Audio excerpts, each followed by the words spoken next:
Today we're going to take a little quick look at the PPSH-41 that I had in the You've Been Watching Too Many Russian World War II movies. This is my Relic condition PPSH-41, better known as the PPSH. I got this gun from a gentleman who claims it was found in the Kurland Pocket and dug up. Don't know if that's true or not, but that's all the information I have to go off of it.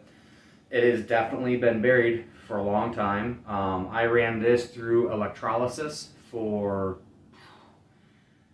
probably 20 hours or so. I had broken it down to a few different pieces, done the magazine and all that, and ran it through Electrolysis, scrubbed it down, and put some oil on it, and cleaned it up quite a bit. And then I finally tracked down a unissued stock that's actually got the metal on it.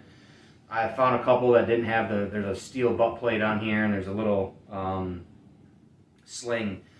I'll give you guys a closer look here in a minute. But trying to find an original stock that had those two pieces on it was hard. So I finally tracked one down, got it from Russia, and installed it on here. And I did tack weld the drum on there just because otherwise, I mean, the magazine release is gone. So kind of put it together. There's no barrel in it. Obviously, absolutely non-functioning. Can't make it function. It's bent, barrelless. Some of the internals are missing. It's magazine's welded into place. It's just a display piece. But all that being said, so the inventor's name, and I might butcher this because I don't speak Russian. I've heard it pronounced as Georgy Shpagin. This weapon was invented or produced, started production in 1941, and it was produced until 1947. Throughout those years there, they made 6 million of these bad boys, which is a shit ton. So they produced 6 million of the PPSHs, and they were basically a cheaper and easier to produce replacement for the PPD-40. Like I said, these things are very cheap to produce. It's a lot of stamped sheet metal. They're durable as hell, though. They're very known for being easy to use, durable. They can take the abuse. They'll shoot in the super cold Russian winters. It just really became a reliable weapon and kind of a favorite. A lot of Germans captured these and converted them to 9mm. So actually, pretty solid weapon for being considered just a cheap kind of alternative. These things were like just under 9 pounds, I think. Probably unloaded because that's a potentially up to a 71 round drum magazine. And they take stick magazines as well. So this is a 7.62 by 25mm, which is a pistol caliber. The cyclical rate on these is hey bud, he says hi. The cyclical rate on this is about 900 rounds per minute, which is pretty freaking quick. A lot of people will call these a burp gun, and if you've ever heard one fired, you would understand why. This has been one of my, I'd wanted one of these for a long time, and so I didn't really have much in my Russian collection, so this is really the first piece that started it. And then you can see the armor, which I also wore. The armor I also wore in that, been watching too many Russian World War II movies. I'll do a video on that some other time. But, so that's my Russian display there. And this sits on top of the display cabinet. But yeah, let's get into a little bit of a closer look, and I'll show you what I was talking about with the stock metal and whatnot.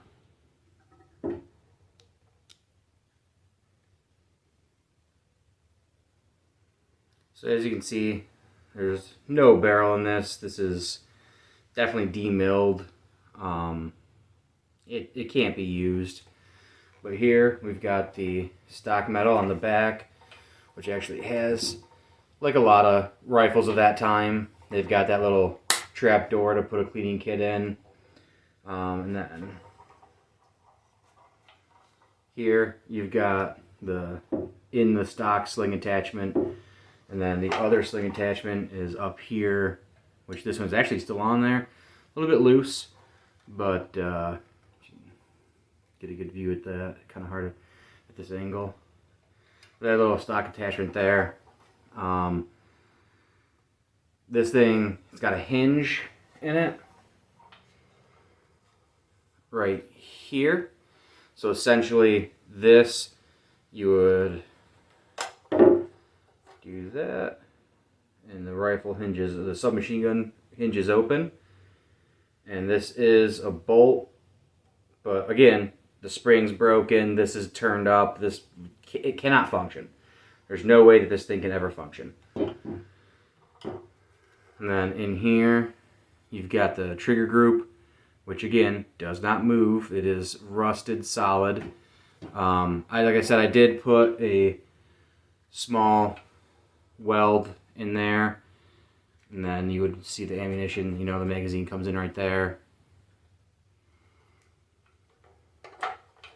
The reason I welded it is because you can see the magazine release is completely broken off and missing, so otherwise the drum would just slip right out. So I welded it in there. I know that might be blasphemy to some people, but again, we're dealing with a piece of history here that will not function, so kind of had to take a little liberty with it. Here, you've got a selector switch to go from semi to full, and you've got the trigger right there. Here is the charging handle right there. So it doesn't move. It should fire from what is known as a open bolt blowback system. Like I said, this is a submachine gun, but it does have a selector switch. So it on the submachine gun version, you can do the full auto. You know, it'll fire for as long as you pull the trigger. And with that cyclical rate of being 900, that's a fast shooting little submachine gun, especially with a pistol round, the 7.62x25. This thing has like little to no recoil. It's not insanely heavy, but this is also missing a barrel and the magazine's not loaded.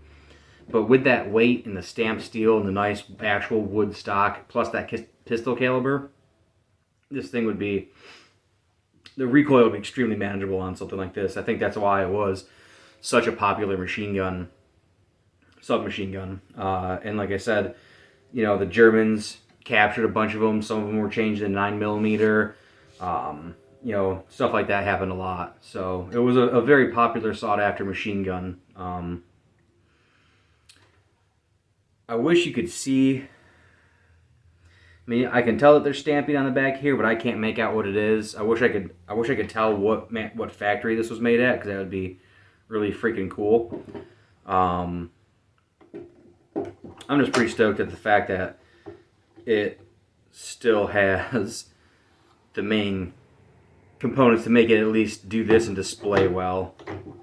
The only thing I had to do was when I put this stock on it, I just put a little screw in there because that tab is broken and the stock actually had never been, like I said, it was an unissued stock, so there should traditionally be a hole that goes through there, and then there's a pin that goes in there, but the stock had never been drilled out and this tab is broken. And so instead of trying to track down an original pin, I just kind of formed it and then put a little screw in the bottom and tapped the stock into the grooves right there. The stock kind of goes into the gun a little bit, so I just kind of tapped it in there and screwed it into place. So like I said, just for it to display well. You can see there's still some surface rust, especially inside of there. The front sight hood is damaged, but still somewhat present. The rear sight is completely gone, but it does have the bolt, the trigger, the selector switch, and that original sling. So overall, pretty happy with this in general. And it was really, the trigger group is still pretty rusty, but it was terrible when I first got it. And I scrubbed off as much as I could and chiseled off as much as I could. And the rest of it came out pretty good, but yeah, that bottom group is still definitely crusty. But I mean, that's what you get for having something that was buried underground for 70 years. But yeah, so that's kind of about it for this little show and tell. Just wanted to show you guys because I thought it was a cool piece. So thanks for tuning in, and yeah, until next time, be good.